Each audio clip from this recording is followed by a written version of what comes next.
So on the argument from limits, I'm just going to make a few points or few reservations.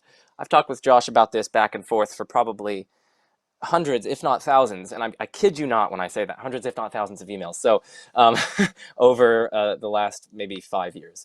So yeah, a lot of thoughts on this one. And I actually have a video coming out tomorrow on the argument from limits. So yeah, looking forward to that. Okay, so firstly, you said that the view on which the foundation is unlimited is simpler. Now, it might be simpler in the sense of it doesn't take as many words to say, like, oh, it's unlimited. You know, it's kind of syntactically simple to be able to state it. But it's not clear to me that it's a simple hypothesis when we're not just taking into account like the words that used to say it, but like the actual conceptual content contained therein. Because what you're really saying is that it's not just unlimited, but it's unlimited in all these different respects, right? Axiologically unlimited, unlimited in goodness, unlimited in power, and so on. And in order to get those entailments just from the fact that it's unlimited, you have to add a bunch of auxiliary hypotheses. You don't just get from this bare being unlimited or not being restricted that, for instance, it's omnibenevolent, or that it's omniscient, or that it is omnipotent. You have to add auxiliary hypotheses. Richard Swinburne, for instance, adds auxiliary hypotheses like reason's internalism and all these, this huge elaborate edifice of hypotheses. So it's not clear to me that it's actually simpler. It might be simple to just say, oh, it's unlimited. But when you actually try to flesh out the hypothesis and try to get non-trivial entailments from that, you have to add a bunch of auxiliaries. And that's going to lower its probability. Speaking also in terms of probability, it seems to me that it's going to be far more intrinsically likely that the foundation is going to be limited in some respect, along some axis or other, than it is going to be unlimited in every respect whatsoever. Because for any respect that we're focusing on, right, there's really only one or two ways to be unlimited with respect to that respect, with respect to that aspect, to that property. You could have it to an unlimited, like infinite degree, or you could have it to a kind of qualitatively complete degree. I guess it's not really a degree, but you could have it in a kind of qualitatively complete manner. So there are only one or two ways to be unlimited with respect to a property. But there are like infinitely many ways to be limited with respect to that same property. You could have it to this degree, or a slightly higher degree, or a slightly higher degree, or a slightly lower degree, or a slightly lower degree, and so on. So there are so many more ways for the foundation to be limited, even along a single axis, with respect to any of its given properties. And then when you factor in all of its different properties, the boatloads of different properties that is being ascribed to this being, I think it's far more intrinsically likely, given that there are so many more ways for it to be limited in some way or another, I think it's far more intrinsically likely that the foundation is limited in some manner. So that's kind of one mode of criticism, or I guess two modes of criticism. One was that it's actually not clear to me that it's all that simple. And then another one is that it seems far more intrinsically likely that the foundation would be limited in some respect or other. I also wonder about whether or not this minimizes brute facts, at least with respect to certain other hypotheses. Like, it's not clear to me. Because again, in order to infer, like, you want to go from unlimited to perfect, and from perfect, a perfect being essentially has every perfection and essentially lacks every imperfection.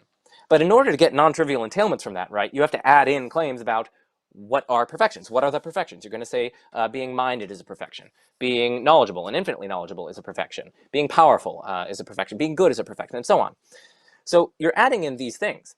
And it's not clear to me that those have explanations, right? They might be intuitive. That might be a reason for thinking that they are true, right? It is intuitive that goodness is a perfection or that knowledge is a perfection. But that's separate from what explains why goodness is a perfection or why knowledge is a perfection. And to me, those seem just like kind of primitive. I don't really see what more fundamental explanations we could point to explain those. And if that's the case, well, then in order to fill out your hypothesis, in order to get these non-trivial entailments that really do bring you to God, you're going to have to bring in lots of different brute facts about which properties are indeed the perfections and which properties are the imperfections. It's actually not clear to me that you are minimizing brute facts. At the very least, it's not clear to me that compared to all these competitor hypotheses, you're going to have fewer brute facts. The next thing that I want to say is that not having limits does not entail being perfect. So being unlimited does not entail being perfect. Because there are actually three ways, I think, to be unlimited with respect to a certain property. I gave two earlier. You could have the property and have it to an infinite degree. You could have the property and have it to a qualitatively complete manner. Or you could just lack the property altogether, right? Because then you're not limited with respect to that property. It's not like you have some finite degree and you're asking, oh, why is it that finite degree rather than that plus one or that minus one? Like, why is it good to this extent rather than a little bit more or a little bit less? Another way to be unlimited with respect to goodness is to simply be the kind of thing to which predicates like goodness and value do not even apply in the first place. So a manner in which the foundation could be unlimited maybe it has no axiological properties whatsoever. It doesn't have any goodness. It doesn't have any of these things that contribute to greatness, and it's just unlimited in the various respects that it does have. So maybe it's like a timeless, non-spatiotemporal universal wave function or something like that, and it doesn't even have value properties. And so it's not as though it has some limited degree of value. No, it's a thoroughly unlimited thing. It's just it doesn't even have these relevant properties that could allow you to infer that it's like infinitely good or things like that.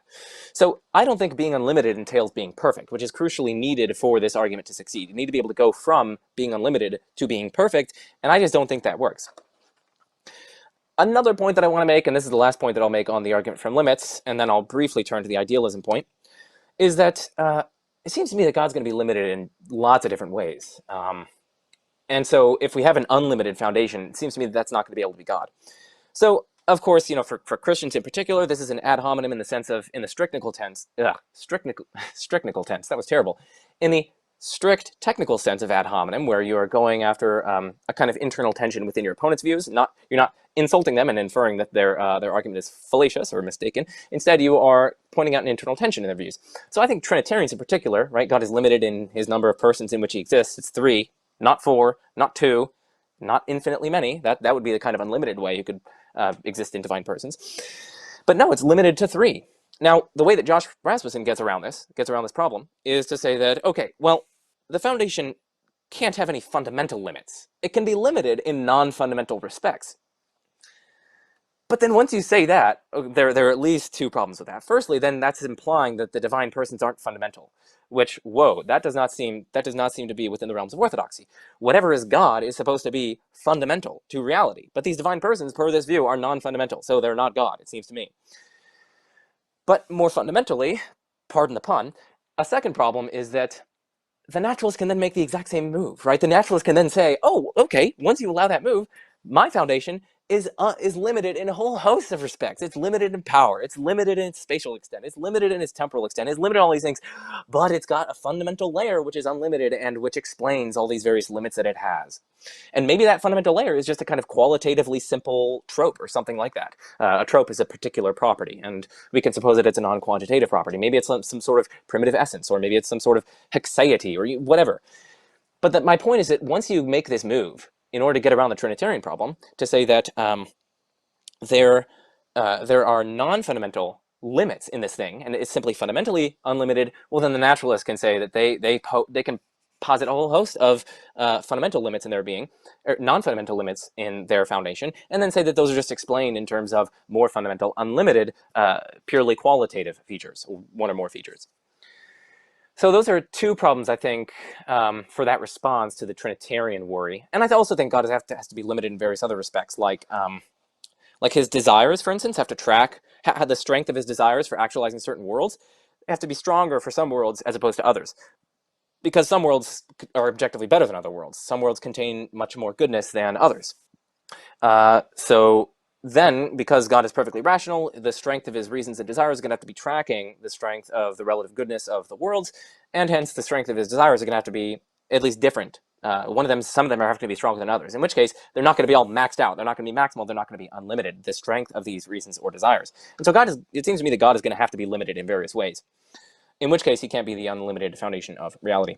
Okay, that's what I want to say about the argument from limits.